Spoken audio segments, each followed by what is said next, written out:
সকলকে প্রভু যীশু খ্রিস্টের নামে অভিনন্দন। আজকে আমাদের আর একটা নতুন পর্বে এসেছি আমরা প্রশ্ন উত্তর পর্ব নিয়ে। আমাদের এখান থেকে কারো প্রশ্ন থাকলে আজকে সেই প্রশ্ন করুন। আমরা আগেও সেরকম প্রশ্ন উত্তর করেছিলাম। কারো যদি প্রশ্ন থাকে সেই প্রশ্নগুলো করুন, যেন আমরা সব কিছু ক্লিয়ার ভাবে যেন আমরা জানতে পারি, ক্লিয়ার ভাবে যেন আমরা চলতে পারি। কোনো কিছু যেন আমাদের বাধা হয়ে না দাঁড়াক, প্রভুতে জীবনযাপন করতে কোনো কিছু যেন আমাদের বাধা হয়ে না দাঁড়াক, যেটার কারণে আমাদের মহান ঈশ্বরকে যেন আমাদের পিছনে ফেলে যেতে না হয়, যেটার কারণে আমরা আমরা যেন ঈশ্বরের বিঘ্ন যেন না পাই, যেটার কারণে আমরা অনেক বিষয় যেন ঝামেলায় জড়িয়ে না পড়ি, যেটার কারণে আমরা যেন কোনো মানুষের যেন আমরা বিঘ্ন স্বরূপ না হয়।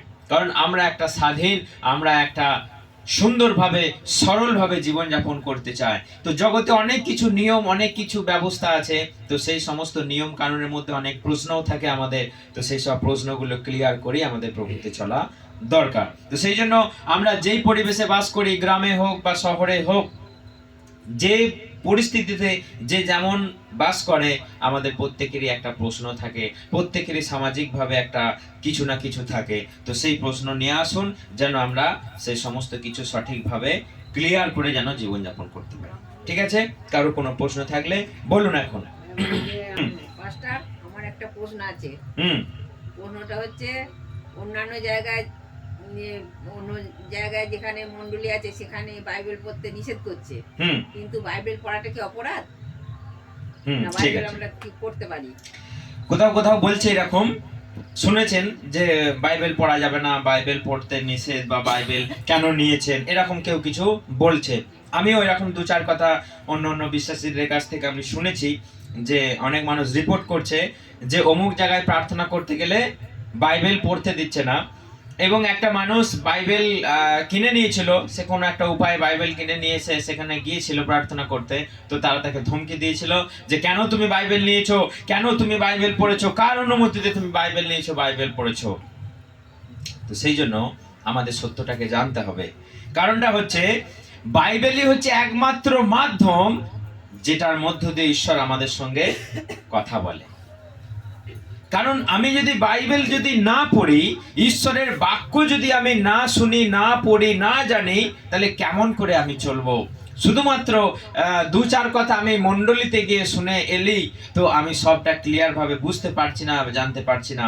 কারণ বাইবেল যদি আমরা থ্রুলি যদি না পড়ি, তাহলে আমরা ঈশ্বরের আদেশ কি, ঈশ্বরের নিয়ম কি, ঈশ্বরের মানে কি, ঈশ্বর আমাদের সঙ্গে কি কথা বলতে চায়, আমরা বুঝতে পারবো না।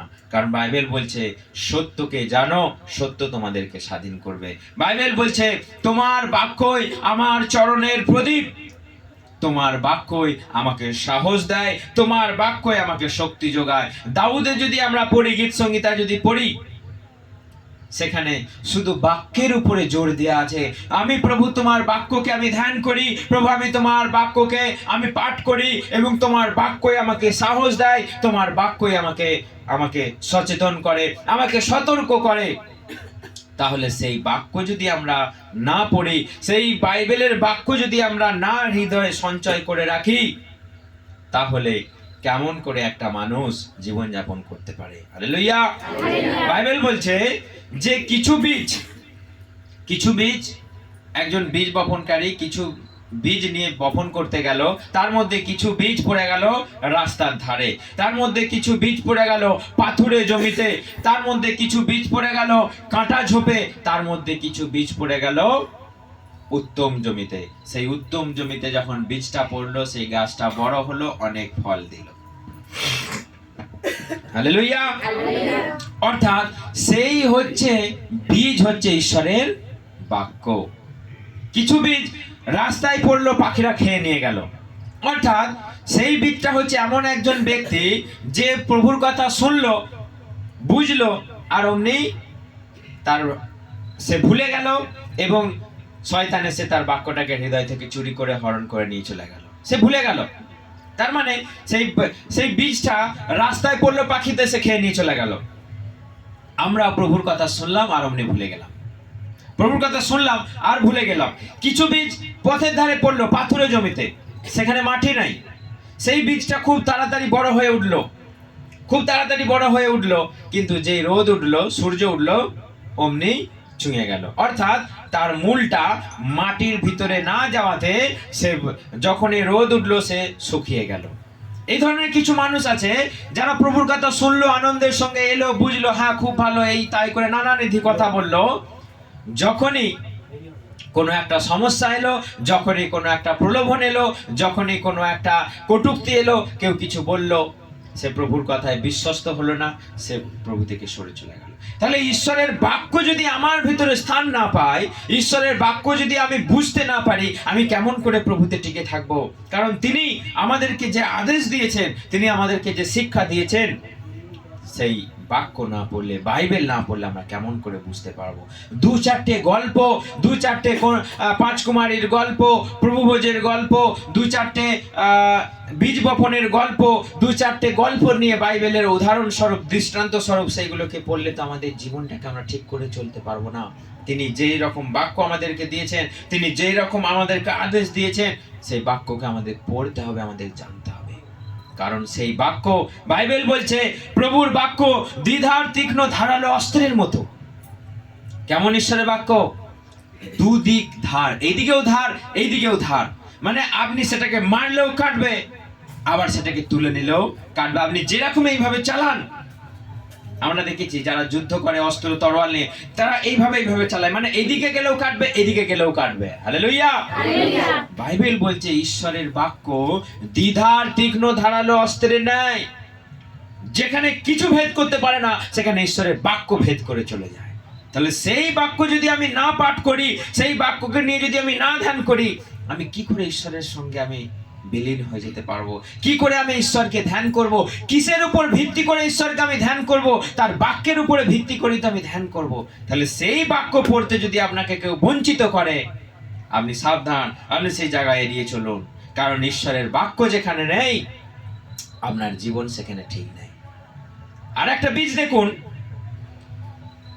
কাঁটা ঝোপেতে পড়লো।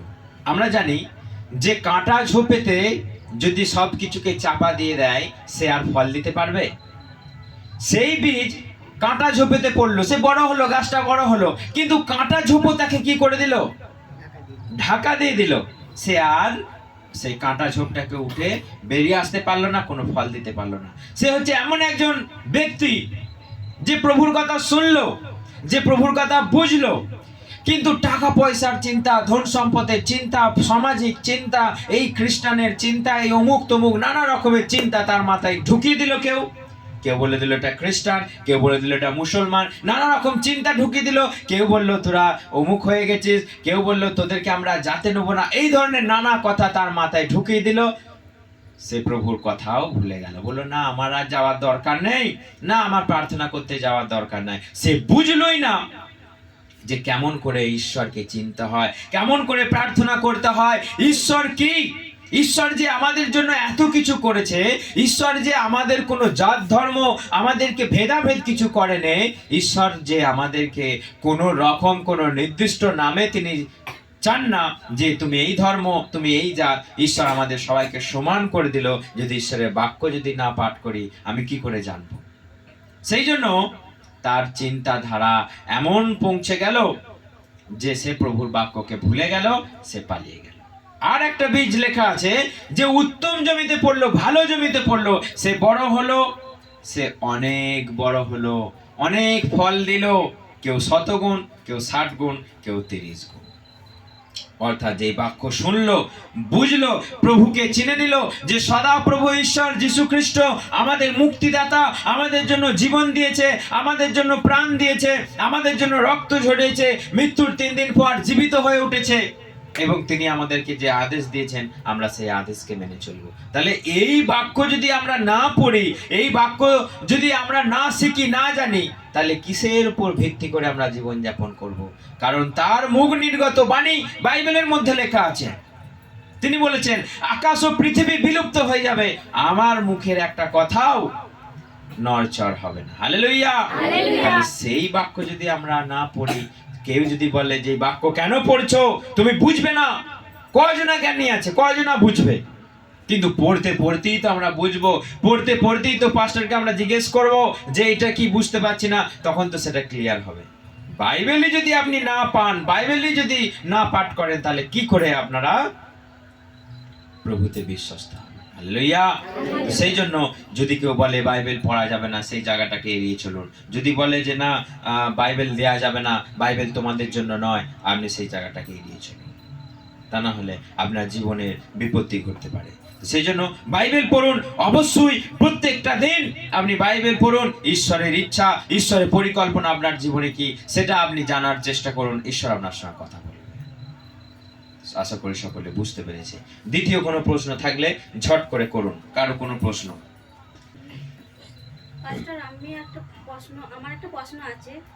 যে প্রশ্নটা এটা যে অনেকেই বলছে প্রভুতে থাকতে গেলে ওষুধ খাওয়া যাবে না, কারণ প্রভুতে থাকতে গেলে প্রভুকে বিশ্বাস করলে ওষুধ খাওয়া কোনো প্রয়োজন নেই।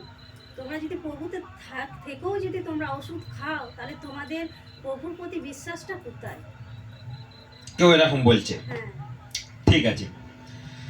তো এটা হচ্ছে একটা খুব গুরুত্বপূর্ণ বিষয় যে মানে প্রভুকে বিশ্বাস করেছি মানে আমাদের তাহলে আর ওষুধ খাওয়া দরকার নেই।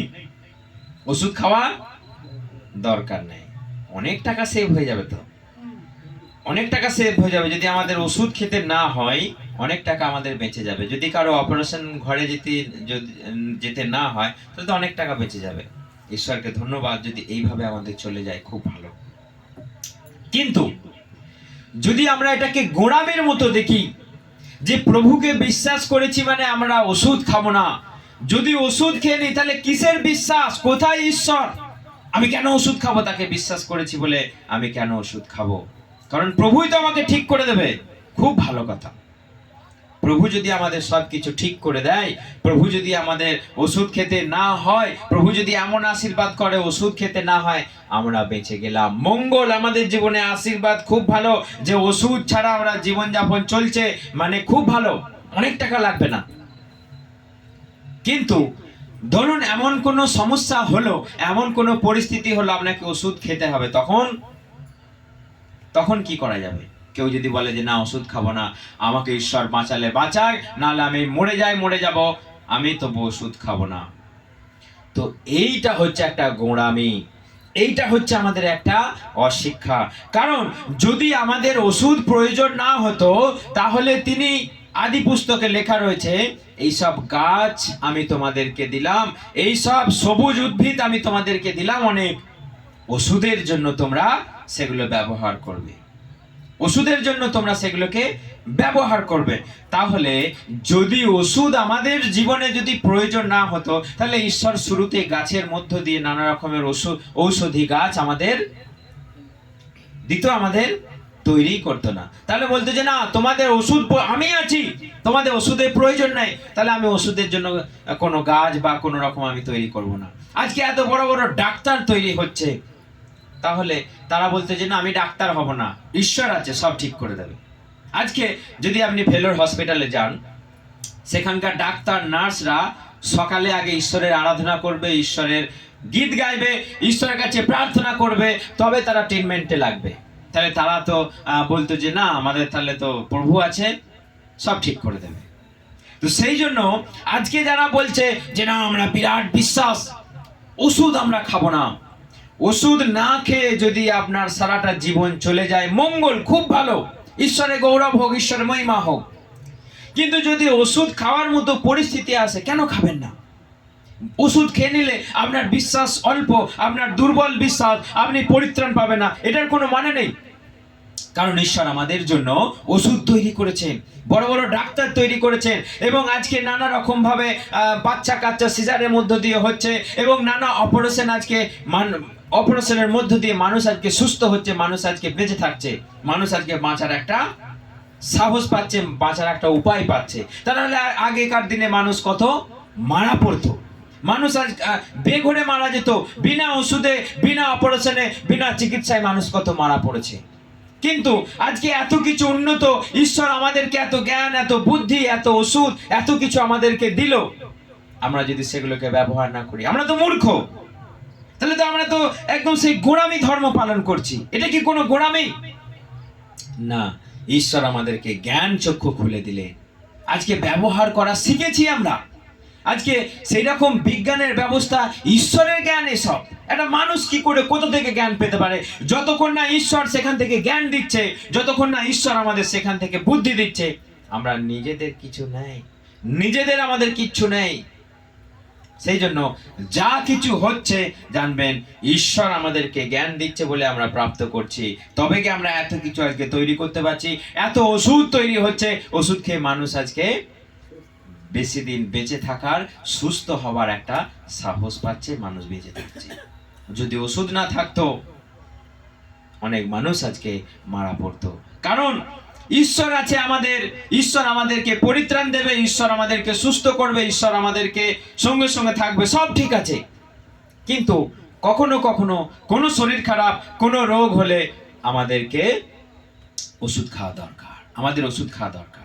যদি বলে যে আমি ওষুধ খাবো না, আমি কোনো অপারেশন থিয়েটারে যাব না, এখনকার দিনে যে লাইকেশনটা হয় সেটা করতে গেলেও তো আমাকে হসপিটালে যেতে হবে, ওষুধ খেতে হবে। তো সেই জন্য আমরা যদি কোনো গোঁড়ামি কোনো একটা বিষয়কে ধরে থাকি যে না ওষুধ খাবো না, আমার একটা জ্বর হলো, ঠিক আছে জ্বর হয়েছে, আপনি প্রার্থনা করুন, ঈশ্বর সুস্থ করে দেবে। যদি না হয় আপনি একটা প্যারাসিটামল খেয়ে নিন, সঙ্গে সঙ্গে জ্বর গায়েব হয়ে যাবে। কিন্তু আপনি সেই ওষুধটা খেয়ে নিলেন বলে আমার বিশ্বাস নাই। কেউ যদি বলে আপনাকে ধিৎকার দেয়, তোমার বিশ্বাস কোথায়, তুমি ওষুধ খেলে একটা জ্বর হলো বলে, তার কথা আপনি শুনবেন না। কারণ ঈশ্বর আমাদেরকে এইভাবেই সঠিকভাবে চালাতে চায়। ওষুধও খান, প্রার্থনাও করুন, এবং আপনার জীবনটা সুন্দর হয়ে চলুক। হালেলুয়া। সেই জন্য ওষুধ আমাদের প্রয়োজন, ওষুধ খাওয়া আমাদের দরকার। আশা করি সবাই বুঝতে পেরেছে।